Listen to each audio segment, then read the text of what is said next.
just want to record a really short video going through 3 of the main perspectives for understanding the relationship between sport and society and how you study that relationship.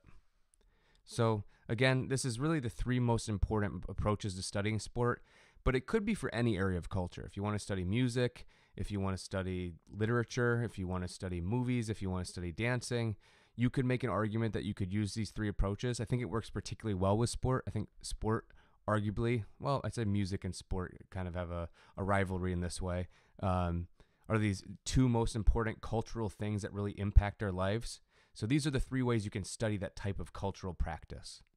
Now, you'll notice in these 3 approaches, none of them are simply how does sport work, right? This is a diagram of play in football, right? You're drawing up what the line will doing, what the quarterback is going to do, what the running back is going to do, where the receivers or the tight end, where everyone will go. That's not really a sociological study. Now, it could be part of it, right?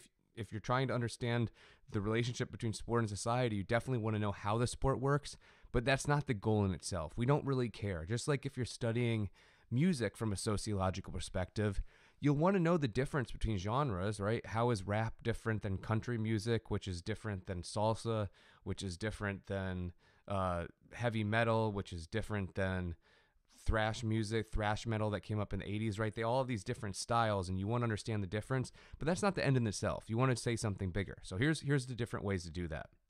The first thing is the first approach is that you could look at sport as a reflection or a microcosm of society.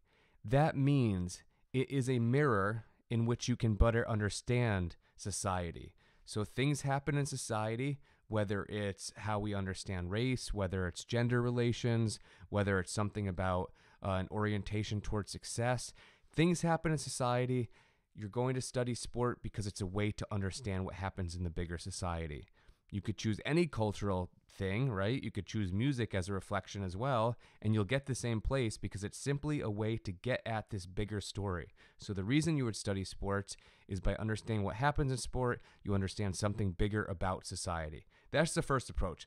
A lot of good research, I would say, does this. It's not my favorite research, but a lot of good research simply does this.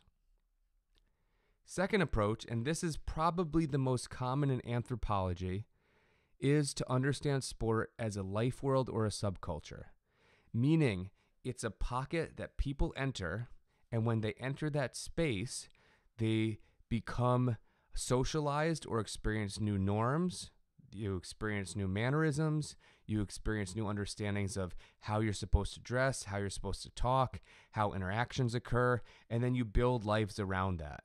In a sense, what you're studying here is how people involved in a particular sport or physical practice create webs of meaning that shape how they see the world.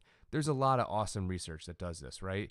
You could be someone who wants to understand people who are part of climbing subculture. So you travel to the Southwest and you conduct an ethnography. You hang out with people who are climbing to better understand what is the motivation? What do they get from this thing?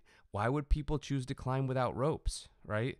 What is the motivation for that? Or maybe you do the same for, as we're going to read later in the semester, you look at groups of people who have recently arrived in the United States and are joining informal soccer leagues as a way to build community, right? Let's study that as a subculture. Let's study the life world of that.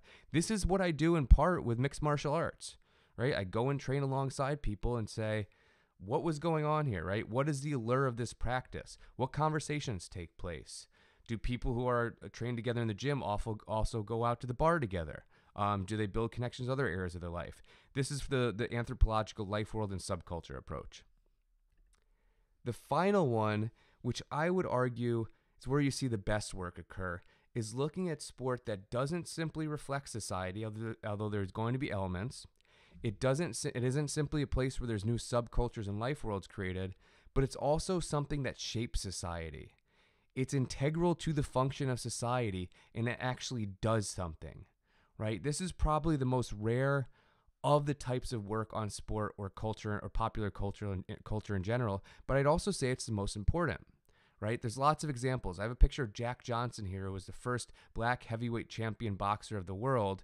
When he won this, he didn't simply reflect race relations in society. He actually changed race relations in society. He changed how we understand the black experience and how we understand the relationship between white society and black society in terms of masculinity, in terms of physicality, in terms of what's possible and what isn't possible. That's not just reflecting society, right? That's doing something bigger.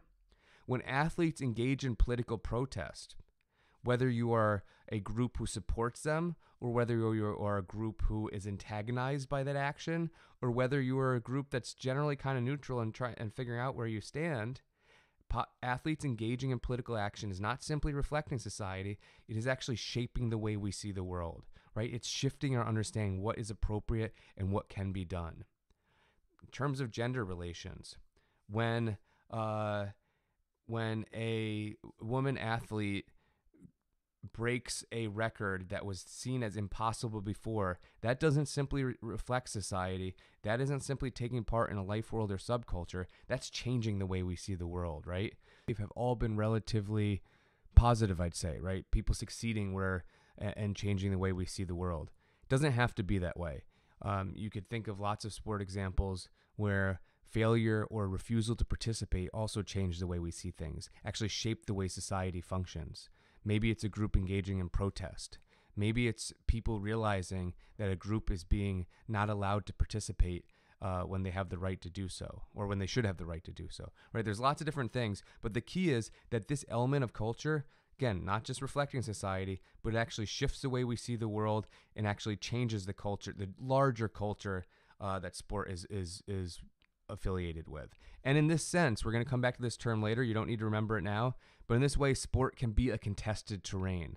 Contested terrain meaning the bigger struggles of society can play out in the space, and the way that those struggles are resolved actually does something.